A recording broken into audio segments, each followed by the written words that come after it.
شریعت کی تعلیمات سے ہم کو آگاہ کرنے کے لیے ہمارے درمیان جنوبی ہند کی مشہور شخصیت ناظم ادارہ اشرف العلوم حیدرآباد اور حضرت رحمۃ اللہ علیہ کے خلیفہ اجل حضرت مولانا عبد القوی صاحب دامت برکاتہم تشریف فرما ہیں. میں حضرت سے مؤدبانہ درخواست کرتا ہوں کہ حضرت والا تشریف لائیں اور ایسے موقع پر شریعت کی تعلیمات اور ہدایات سے ہم سب کو مستفید ہونے کا موقع نصیب فرمائیں.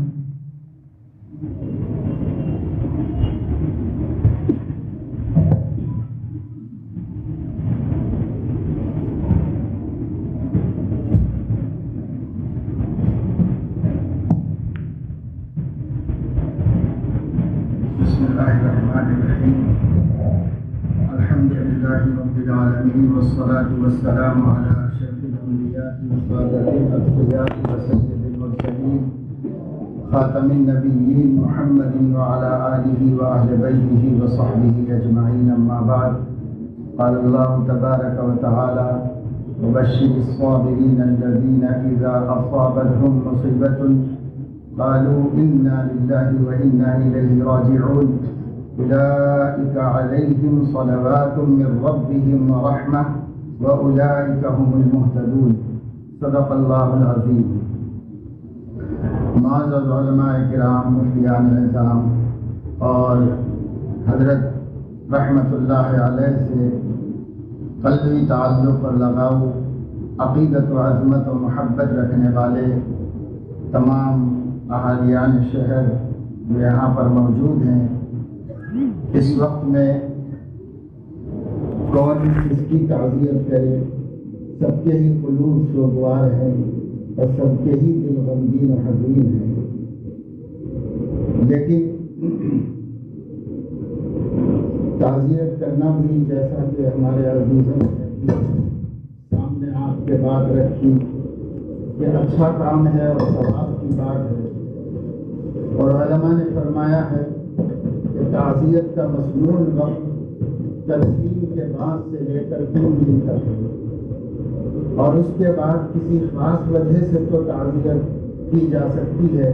مثلاً کوئی سفر میں تھا یا کسی کو اطلاع بعد میں ملی تو وہ تو کر سکتا ہے، باقی معمول کے مطابق ایسا نہیں ہونا چاہیے. 3 دن کے بعد تعزیت کا یہ سلسلہ ختم کر دیا جاتا ہے، کیونکہ اس کے بعد اللہ تعالیٰ نے حضرت محمد صلی اللہ علیہ وسلم نے شوق کا حکم سوائے عورت کے کہ جس کے شوہر کا انتقال ہو گیا ہو اور کسی کو اس کی اجازت نہیں ملی ہے، اس لیے اس کی طرف توجہ دینے کی ضرورت ہے. مجھے ایام میں ہمارے دوست اور قابل قدر عزیز مفتی رشید احمد صاحب نے یہ بتلایا کہ اس موقع پر لوگ جمع ہیں تو کچھ تھوڑی سی بات آپ بھی کر دیجئے. تو مجھے یاد آیا کہ اس شہر میں جب کبھی آنا ہوا تو ہمارے حضرت رحمت اللہ علیہ یہ فرماتے تھے کہ اگر موقع ہو تو چوک مسجد میں کچھ دیر کچھ سنا دو، اور جب تک ان کی صحت تھی وہ بیٹھتے بھی تھے اور موجود رہتے تھے. بڑی آزمائش کے ساتھ ان کی موجودگی میں کچھ اللہ پاک جو دین کی بات دل میں ڈالتا عرض کیا کرتا تھا. اسی روایت کو یاد رکھ کر، حضرت کے اسی معمول کو یاد رکھ کر میں نے قبول کر لیا، ورنہ اس موقع پر تو کچھ بولنے سے زیادہ سننے کا وقت ہے. میں آپ حضرات کے سامنے کچھ باتیں مذاکرے کے طور پر وہی کہہ رہا ہوں جو قرآن و حدیث میں اللہ تعالیٰ نے اور ہمارے نبی صلی اللہ علیہ وسلم نے ایسے مواقع کے لیے ہمارے سامنے رکھے ہیں اور ہمیں اس کا مخاطب بنایا ہے. عام طور سے اس قسم کے مواقع پر گفتگو کرنے کا موقع نہیں ہوتا، یعنی اس وقت لوگ غمگین ہوتے ہیں، ایک دوسرے کو رخصت کرتے ہیں، اعزاء اور رشتہ داروں کی دیکھ بھال کرنا اور ان کا اکرام کرنا، ایسی مصروفیت ہوتی ہے تدفین کے بعد۔ اس لیے میں نے یہ مناسب محسوس کیا تھا کہ کچھ تعزیتی مضمون مختصر سا مرتب کر لیا جائے اور اسے محفوظ رکھا جائے۔ ایسے موقع پر اگر ماحول میں گنجائش ہو تو سنا دیا جائے، اور اگر ماحول میں گنجائش نہ ہو تو وہ ان کو پڑھنے کے لیے دے دیا جائے کہ موقع سے فرصت سے وہ اس کا مطالعہ کر لیں اور ان کی تسلی کا، راحت کا اور صبر میں مدد کا سبب بنے۔ تو اسی میں سے چند باتیں میں آپ کے سامنے عرض کر رہا ہوں ہمارے مفتی صاحب کے حکم کی وجہ سے۔ اس میں ایک بات تو یہی ہے کہ علماء نے تعزیت کا مسنون وقت تدفین کے بعد سے 3 یوم کے اندر تک بتایا ہے۔ البتہ ضرورت کے وقت تدفین سے قبل اور 3 یوم کے بعد بھی کی جا سکتی ہے، جیسے کوئی سفر میں ہو اور تیسرے روز کے بعد پہنچ سکا ہو وغیرہ۔ اسی طرح ضرورت پر تدفین سے قبل بھی کی جا سکتی ہے، مثلاً کسی وجہ سے تدفین میں تاخیر ہو تو گھر والوں کو نصیحت کرنا اور صبر کی تلقین کرنا یہ اصل ہے۔ اس لیے اور اس سلسلے میں کچھ بنیادی 2-3 باتیں ہیں۔ پہلی بات یہ کہ یہ بات ایمانیات میں داخل ہے کہ اللہ تعالیٰ نے ہمیں اپنی بندگی کی آزمائش کے لیے پیدا کیا ہے۔ وہ ہمارا اور ہر چیز کا خالق و مالک ہے، ہمارا اپنا کچھ نہیں ہے، ہم خود اپنے ہیں، نہ ہماری اولاد نہ مال و منال، سب اسی کی عطا ہے۔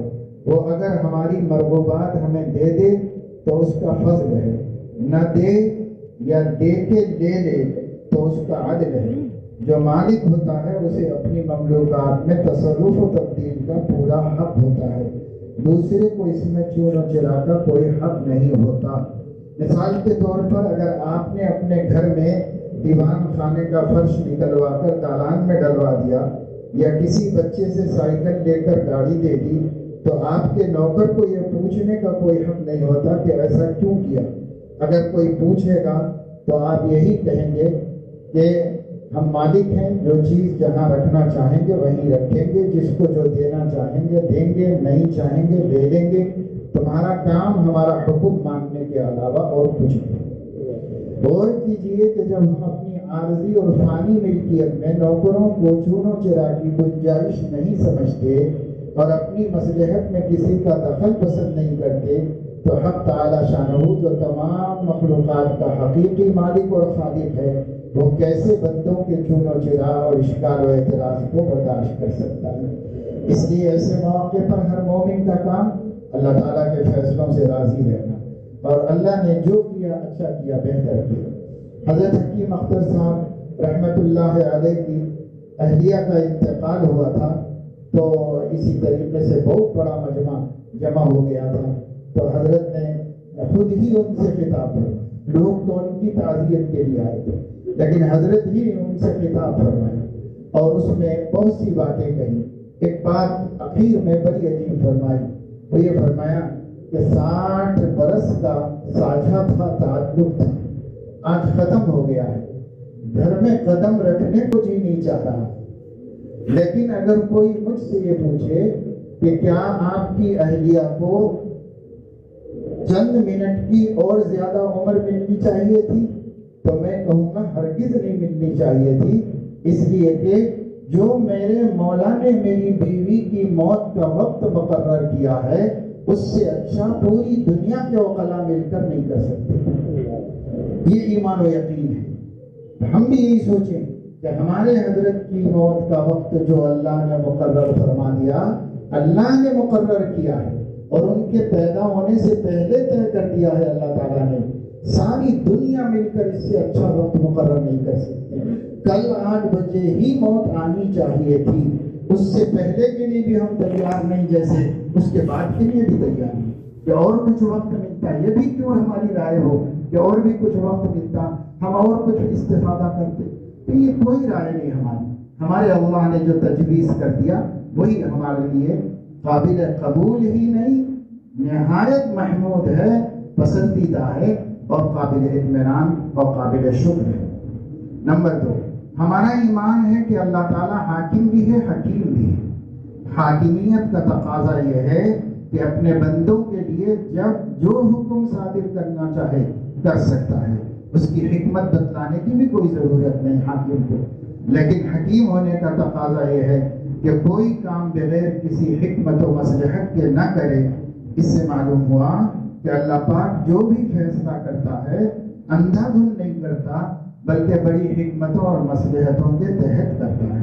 اس لیے جو حادثہ ہمیں پیش آیا ہے اس میں بھی اللہ کی بڑی حکمتیں، بڑی مصلحتیں ہمارے عقیدوں کی کتابوں میں ہیں کہ اللہ کا ہر فعل حسن جمیل ہے، کوئی کبھی نہیں ہے، نعوذ باللہ، ہر فعل عمدہ ہے، بڑھیا ہے۔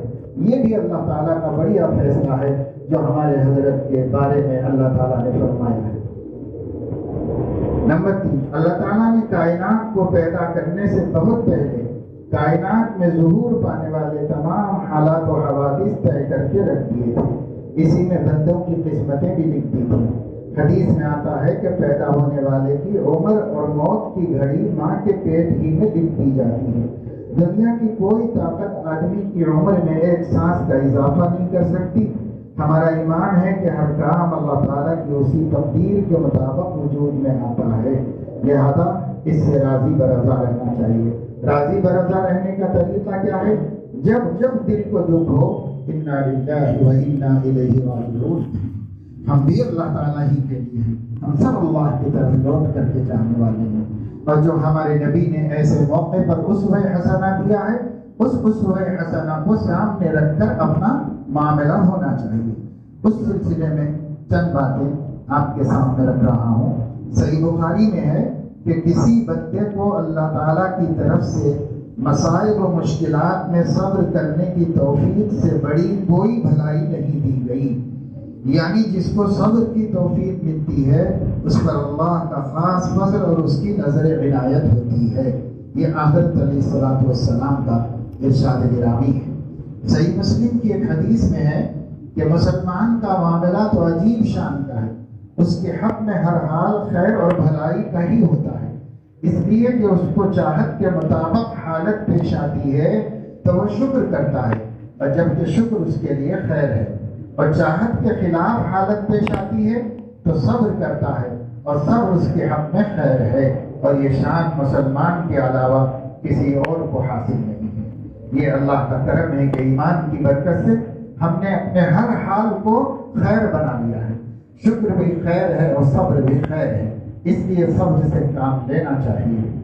صحیح بخاری میں ہے کہ نبی کریم صلی اللہ علیہ وسلم کی بیٹی حضرت زینب نے آپ کی خدمت میں کہلوایا کہ میرے بچے کا آخری وقت ہے، آپ تشریف لائیے، تو آپ نے یہ جواب کہلوایا، جو اللہ نے لے لیا وہ اسی کا ہے، اور اس نے جو ابھی دے رکھا ہے وہ بھی اس کا ہے۔ ہر چیز کی ایک عمر متعین ہے اور ایک وقت مقرر ہے، اس لیے تم صبر سے کام لو اور ثواب کی امید رکھی رہو۔ یہ پیغام پہلے بھیج دیا ہوگا، پھر اس کے بعد آپ تشریف لے گئے بیٹی کے گھر۔ جب پہنچے تو آپ کے نواسے کو آپ کی گود میں لا کر ڈال دیا گیا۔ اس وقت اس کی سانس اکھڑ رہی تھی، آپ کی آنکھوں میں آنسو آ گئے۔ ایک صحابی نے پوچھا، یا رسول اللہ یہ کیا ہے؟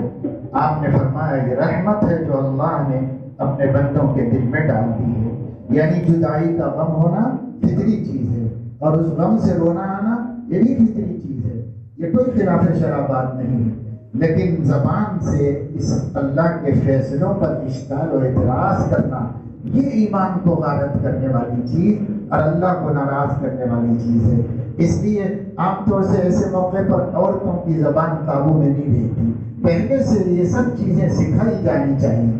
جب سکھائی جائیں گی، ماشاءاللہ ہم جس ماحول میں جس گھرانے سے متعلق یہاں آئے، یہ علماء اور فضلاء کا گھر ہے، یہاں تو ضرورت نہیں، لیکن ہمیں اپنے گھروں میں یہ سب چیزیں تعلیم دینی چاہیے۔ عین غم کے وقت میں بے قابو ہو جاتے ہیں اور زبان بھی غلط کھلتی ہے اور حرکتیں بھی غلط ہو جاتی ہیں، بدعات میں ابتلا ہو جاتا ہے۔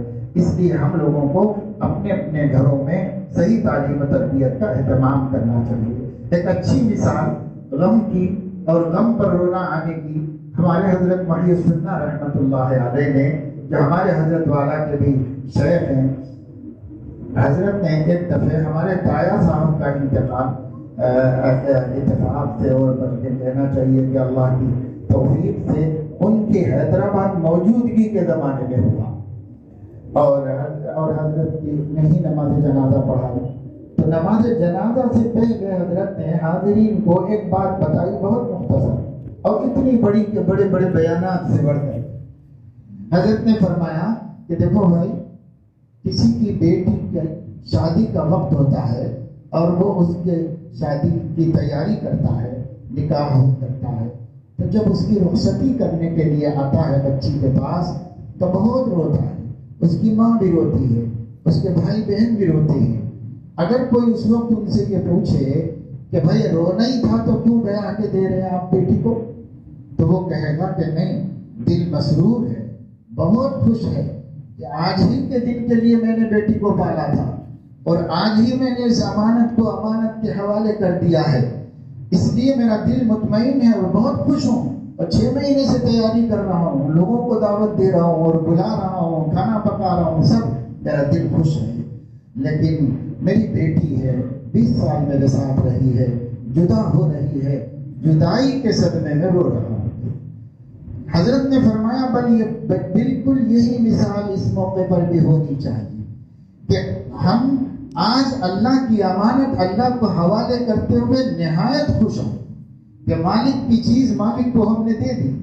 اس نے ہمیں تقریباً 80 برس تک فائدہ اٹھانے کے لیے، آنکھیں ٹھنڈی کرنے کے لیے، دینی فیض حاصل کرنے کے لیے، اصلاح و تربیت کے لیے، علم و فتویٰ کے لیے 80 برس اللہ نے یہ امانت ہمارے پاس رکھی. اب اس نے مانگ لی ہے تو اسے خوشی خوشی دے رہے ہیں، ہمیں کوئی غم نہیں، تکلیف نہیں. لیکن دل تو دل ہے نا، جیسے کہا گیا ہے کہ دل ہی تو ہے نہ سنگ و خشت، درد سے بھر نہ آئے کیوں. تو یہ درد سے بھرتا ہے. یہ صدمہ، جدائی کا صدمہ فطری چیز ہے، اللہ نے اس پر مواخذہ نہیں رکھا ہے. جدائی کا صدمہ ہے، رونا آئے ہو، کوئی حرج کی بات نہیں. نبی خود فرما رہے ہیں رحمت ہے جو اللہ دل میں رکھا ہوا ہے، اس لیے اس میں کوئی حرج کی بات نہیں. باقی یہ کہ راضی برضا رہنا چاہیے. تو یہ بڑی اچھی مثال ہے. اور حضرت مفکر اسلام مولانا علی میاں رحمۃ اللہ علیہ نے فرمایا، جب میں نے پہلا حج کیا تھا اور اس زمانے میں پانی کے جہاز میں بیٹھ کے کئی دن سفر کر کے جانا پڑتا تھا، اور مولانا ماشاءاللہ سے بڑے آدمی مشہور ہو چکے تھے، تو حضرت فرماتے ہیں کہ مجھے سفر حج سے سفر آخرت سمجھ میں آیا اور دل بہت مطمئن ہو گیا میرا. اس لیے کہ جب میں بمبئی کی گودی میں ساحل پر جہاز میں سوار ہو رہا تھا تو ایک مجمع تھا جو مجھے رخصت کرتے ہوئے رو رہا تھا. ان کے آنکھوں میں آنسو تھے اور وہ مجھے رو رو کے رخصت کر رہے تھے، دعائیں دے رہے تھے میری حفاظت کی اور میری کامیابی کی، اور رو رہے تھے.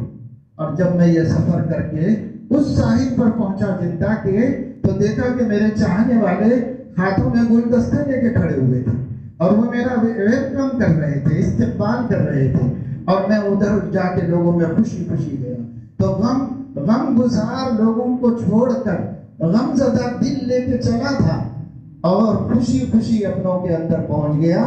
بس یہ ہے سفر آخرت کہ دنیا والے رو دھو کے رخصت کر دیتے ہیں اور برزخ والے ان کو ویلکم کرنے کے لیے تیار کھڑے ہوئے ہیں. ان کے ابا، ان کے امی، ان کے بھائی، ان کے رشتہ دار، ان کے دوست، ان کے احباب جو پہلے گئے ہیں، سب وہاں پر ایسے ہی جمع جیسے عیدگاہ میں ہم لوگ جمع تھے رخصت کرنے کے لیے. اور وہاں برزخ میں بھی انشاءاللہ اس سے بڑا مجمع ان پر استقبال کرنے کے لیے جمع ہوگا اور انہیں بلا کے لائے گا اور بلائے گا. حتیٰ کہ حدیث میں آتا ہے کہ جلدی جلدی رشتہ دار پوچھتے ہیں فلاں کیسے ہیں، فلاں کیسے ہیں، فلاں کی طبیعت کیسی ہے، فلاں کا کیا حال ہے. تو پھر کوئی دوسرے رشتہ دار کہتے ہیں ارے بھائی بہت موت کی شدت سے تھک تھکا کے آیا ہے، ابھی تو آرام کر لینے دو، بعد میں پوچھیں گے، اپنے ہی ساتھ رہنے والا ہے. تو اتنا پیارا منظر ہے وہاں کا بھی.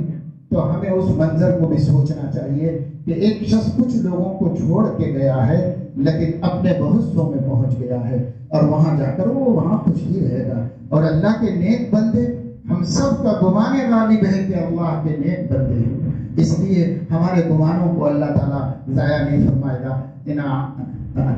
انا عند ظن عبدی بھی انشاءاللہ سب کی مغفرت کے دعا، اتنا بڑا مجمع جس نے مغفرت کی دعا پڑھی ہے،